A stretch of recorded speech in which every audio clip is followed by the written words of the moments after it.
کہ رضا شاہ پہلوی سمجھ گیا کہ اب اسے صرف ایک ہی طاقت خمینی سے بچا سکتی اور وہ طاقت ہے سپر پاور امریکہ۔ وہ بالکل اپنے باپ کی طرح جا کر سپر پاورز امریکہ کے سامنے بھیک مانگنے لگا۔ سپر پاورز امریکہ کو امام خمینی کی طاقت کا اندازہ ہو گیا تھا۔ سپر پاورز امریکہ نے رضا شاہ پہلوی کو صاف انکار کر دیا اور کہا کہ اب تمہیں خمینی سے کوئی نہیں بچا سکتا، اور یہ سنتے ہی رضا شاہ پہلوی ملک چھوڑ کر ہمیشہ کے لیے بھاگ گئے۔ جیسے ہی خمینی کو پتہ چلا کہ ایران کا بادشاہ رضا شاہ پہلوی اس کے خوف کی وجہ سے ایران کو چھوڑ کر بھاگ چکا ہے، تو امام خمینی 14 سال بعد اپنے ملک ایران میں داخل ہوئے۔ 70 لاکھ لوگوں نے امام خمینی کو ایران میں ویلکم کیا۔ دنیا کی تاریخ میں اب تک کسی بھی لیڈر کے لیے اتنے لوگ جمع نہیں ہوئے جتنے لوگ امام خمینی کو ویلکم کرنے کے لیے جمع ہوئے، جو کہ ایک ورلڈ ریکارڈ ہے۔ جیسے ہی خمینی ایران پہنچے، ایران کی سرزمین سے پہلی بار ڈیتھ ٹو امریکہ اور ڈیتھ ٹو اسرائیل کے نعرے لگنے لگے۔ خمینی نے امریکہ کے ایمبیسی کے سارے لوگوں کو گرفتار کر لیا، اور خمینی نے امریکہ کے پریزیڈنٹ کو خط لکھا کہ میں ان 50 لوگوں کو تب تک رہا نہیں کروں گا جب تک تم امریکہ ایران کے بادشاہ کو ہمارے حوالے نہیں کرتے، اور یہاں سے پہلی بار امریکہ اور ایران کی دشمنی شروع۔ لیکن ایران کا بادشاہ رضا شاہ پہلوی کبھی وطن واپس نہیں آیا۔ اس کے بعد ایران میں خمینی نے اپنی نئی اسلامک حکومت بنائی، لیکن جیسے ہی خمینی ایران کا لیڈر بنا، عین اسی وقت ایران کے بالکل پاس عراق میں بھی ایک نیا لیڈر بنا، صدام حسین۔ لیکن یہاں مسئلہ یہ تھا کہ دنیا کے باقی لیڈرز خمینی کی طاقت سے بہت ڈرتے تھے، کیونکہ خمینی اپنی تقاریر میں بار بار باقی مسلمان دنیا کی عوام کو اپنے بادشاہوں کے خلاف بغاوت کرنے پر ابھارتے تھے۔ یہ دیکھ کر عراق کے لیڈر صدام حسین امریکہ اور عرب لیڈرز کے کہنے پر خمینی پر حملہ کر دیا، اور 8 سال تک ایران اور عراق کے درمیان ایک سخت جنگ ہوئی۔ لیکن صدام حسین کے پاس پوری دنیا کی سپورٹ ہونے کے بعد بھی وہ خمینی کو اس کے تخت سے ہٹا نہیں سکا، اور آخر 8 سال بعد جیسے ہی یہ جنگ ختم ہوئی، اس کے کچھ ہی عرصے بعد امام خمینی اس دنیا سے چلے گئے۔ خمینی کا جنازہ دنیا کی تاریخ کا سب سے بڑا جنازہ تھا، کیونکہ اس کے جنازے میں 1 کروڑ لوگ شامل تھے، جو آج تک Guinness book of world records میں کسی بھی لیڈر کے لیے دنیا کی سب سے بڑی گیدرنگ تھی۔ جس کے بعد ایران کے منسٹرز نے مل کر خمینی کے بعد اپنا نیا لیڈر منتخب کیا، جو کہ امام خمینی کا اسٹوڈنٹ تھا، جس کا نام تھا آیت اللہ علی خامنہ، جو کہ آج تک ایران کا سپریم لیڈر ہے۔ عراق کے ساتھ جنگ ختم ہونے کے بعد ایران کے سپریم لیڈر آیت اللہ علی خامنہ کو سمجھ آ گئی کہ اب امریکہ اور اسرائیل ان کا پیچھا کبھی نہیں چھوڑیں گے جب تک ایران کے پاس اپنا خود کا ایٹم بم نہ ہو۔ لیکن اب مسئلہ یہ تھا کہ ایٹم بم بنانا کوئی آسان کام نہیں ہے، یہ ایک بہت ہی مشکل ٹیکنالوجی ہے، اور اس وقت کوئی بھی ایران کو یہ ٹیکنالوجی دینے کے لیے تیار نہیں تھا۔ عجیب بات یہ ہے کہ عین اسی وقت ایران کے بالکل قریب ایک ملک، دنیا کا پہلا اسلامی ملک پاکستان، اپنا پہلا ایٹم بم بنا چکا تھا۔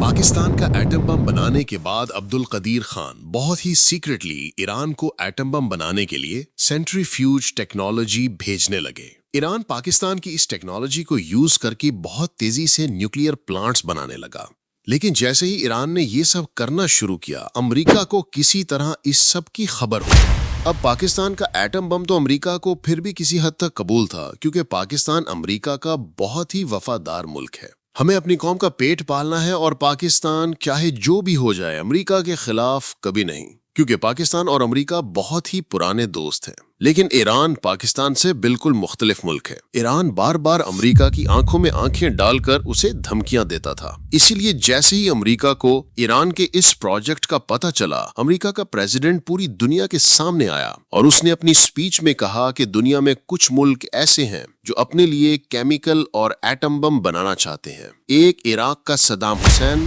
اور دوسرا ایران کا خامنہ ای، جس کا آج پوری دنیا کو پتا ہے کہ یہ ایک بہت بڑا جھوٹ تھا۔ اس وقت کے امریکن صدر جارج بش نے کچھ ہی عرصے بعد عراق پر حملہ کر دیا، اور عراق میں ہزاروں لوگوں کو مار کر صدام حسین کی حکومت ختم کر دی۔ صدام حسین کی حکومت کو اتنی آسانی سے توڑنے کے بعد امریکہ کو اس بات کا پتہ چلا کہ وہ دنیا کے کسی بھی ملک پر جھوٹا الزام لگا کر اس پر حملہ کر سکتا ہے۔ اسی لیے افغانستان اور عراق پر حملے کے بعد اب امریکہ کا اگلا شکار ایران تھا۔ اور امریکہ بار بار دوبارہ یہ جھوٹ بولنے لگا کہ ایران کے پاس ایٹم بمز ہیں، جس کے بعد اب پوری دنیا کی نظریں ایران کے لیڈر آیت اللہ خامنہئی پر تھیں، اور یہ ایران پر حملہ کرنے کا بیسٹ ٹائم تھا، کیونکہ ایران کے ایک طرف افغانستان میں امریکہ کی بہت بڑی فوج تھی اور ایران کی دوسری طرف عراق بھی امریکہ کی فوج سے بھرا ہوا تھا، مطلب امریکہ نے ایران کو ہر طرف سے گھیر لیا تھا۔ تو اب پوری دنیا کی نظریں ایران کے سپریم لیڈر آیت اللہ خامنہئی پر تھیں کہ وہ کس طرح اپنے ملک ایران کو سپر پاور امریکہ سے بچائے گا، اور یہاں پر خامنہئی نے ایک ایسی بات کی جس سے امریکہ کے پاس ایران پر حملہ کرنے کے سارے بہانے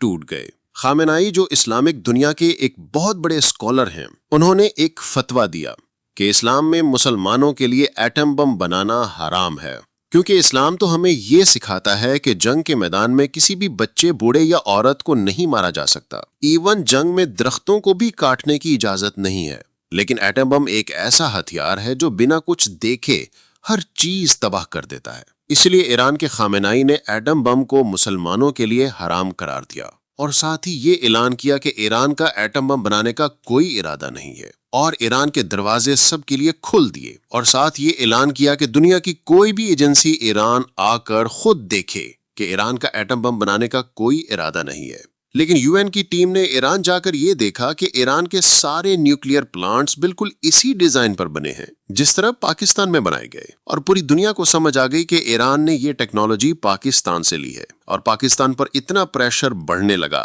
کہ خود عبد القدیر خان نے ٹی وی پر آ کر اس بات کی تصدیق کی اور پھر سب سے معافی مانگی، اور پاکستان نے دنیا کو خوش کرنے کے لیے عبد القدیر خان کو گرفتار کر کے اسے اپنے ہی گھر میں نظر بند کر دیا۔ خامنہئی کے اس فتوے کے بعد امریکہ کے پاس ایران پر حملہ کرنے کا اب کوئی بہانہ نہیں تھا، لیکن دنیا میں ایک ملک ایسا تھا جو بار بار امریکہ کو ایران پر حملہ کرنے کے لیے مجبور کر رہا تھا، جس کا نام ہے اسرائیل۔ لیکن امریکہ نے اسرائیل کی بات نہیں مانی، لیکن آہستہ آہستہ حالات بدلنے لگے۔ 2019 امریکہ نے ایران پر بہت ہی سخت سینکشنز لگا دیں۔ سینکشن سے پہلے ایران کی اکانومی بہت تیزی سے اوپر جا رہی تھی، لیکن جیسے ہی امریکہ نے سینکشنز لگائے، ایران کی پوری اکانومی بالکل بیٹھ گئے۔ امریکہ کے ان سینکشنز کے وقت ایران جیسا کہ آئل اور گیس سے مالا مال ملک تھا، بالکل بینکرپٹ ہونے لگا۔ امریکہ کی مرضی کے بغیر ایران اپنا گیس پوری دنیا میں کسی کو نہیں بیچ سکتا، ایون اپنے قریبی ملک پاکستان سے ڈیل کے بعد بھی پاکستان ایران سے گیس نہیں خرید سکتا، اور پاکستان ایران کی سستی گیس چھوڑ کر دور قطر سے LNG منگواتا ہے۔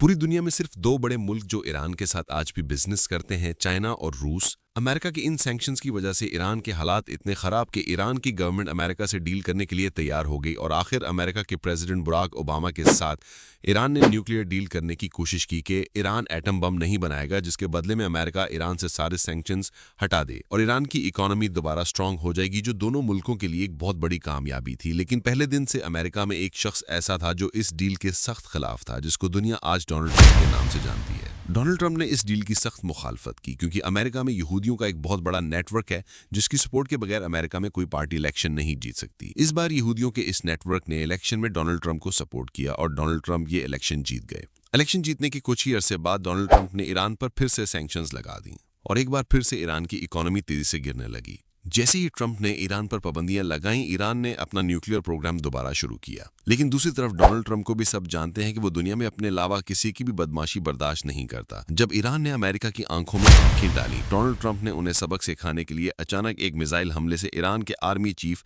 قاسم سلیمانی کو اڑا دیا۔ یہ ایران اور اس کی عوام کے لیے بہت ہی بے عزتی کی بات کہ کوئی اتنی آسانی سے پوری دنیا کے سامنے ان کے آرمی چیف کو مارتے، جس سے آہستہ آہستہ ایران کا امریکہ کے خلاف غصہ بڑھنے لگا۔ اور جیسے ہی سلیمانی کی موت کے بعد ایران میں دوبارہ الیکشنز ہوئے،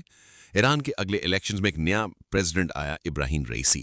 جو ایران کا بہت ہی سخت پریزیڈنٹ اور کسی حال میں بھی امریکہ اور اسرائیل کے سامنے جھکنے کے لیے تیار نہیں تھا۔ ابراہیم رئیسی کے پریزیڈنٹ بنتے ہی ایران کا نیوکلیئر پروگرام دوبارہ تیزی سے بڑھنے لگا، اور سب کو یہ بات کلیئرلی سمجھا دی کہ ایران اب امریکہ سے کوئی ڈیل نہیں کرے گا، اور اس کے ساتھ ہی انہوں نے اسرائیل کے خلاف لڑنے والے سارے گروپس کو فنڈنگ اور ویپنز بھیجنا شروع کر دیے۔ اور انہی کے دور میں اسرائیل اور غزہ کی جنگ شروع ہوئی۔ لیکن سب کو پتا ہے جب کوئی بھی لیڈر امریکہ اور اسرائیل کے خلاف اتنا اوپنلی بولتا ہے تو اس کے ساتھ کیا ہوتا ہے۔ آج سے ایک سال پہلے ایران میں دوبارہ الیکشنز ہوئے جس میں ایران کی عوام نے ابراہیم رئیسی سے بالکل اپوزٹ لیڈر مسعود پزشکیان کو اپنا لیڈر چنا، جو ایک بہت ہی سافٹ اور کام انسان ہے۔ مسعود پزشکیان نے پریزیڈنٹ بنتے ہی سب سے پہلے اعلان کیا کہ ہم آج بھی آیت اللہ خامنئی کے اسی فتوے کے ساتھ مضبوطی سے کھڑے ہیں اور ایران کبھی بھی ایٹم بم نہیں بنائے گا، جس کے بعد ساتھ ہی انہوں نے یہ بھی کہا کہ ایران امریکہ بلکہ پوری دنیا کے ساتھ ڈیل کرنے کو تیار ہے۔ کچھ عرصہ پہلے امریکہ اور ایران کی دوبارہ ڈیل کے لیے میٹنگز ہونے لگیں، لیکن اسرائیل کبھی بھی یہ نہیں چاہتا کہ امریکہ اور ایران کی آپس میں ڈیل ہو جائے،